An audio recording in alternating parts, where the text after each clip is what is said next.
ए आला काय तू गावाहून? नाही रे बाई, रस्त्यात आहे मी.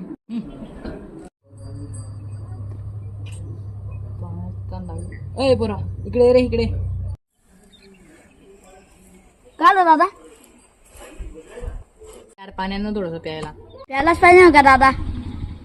नाही रे, गाडीवर तुला धूळ बसली म्हणून म्हणतोय पाणी आत.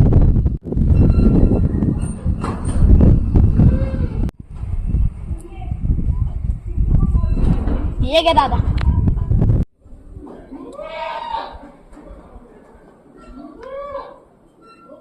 दादा तू नाही पाणी प्यायला मागितलं होतं का? हा, मी प्यायलाच मागितलं होतं पाणी. का आपण तू हे पाणी कुठून आणलं? म्हणला ना गाडी धुवायसाठी पाहिजे तर मी बेसिंग मधून घेऊन आला.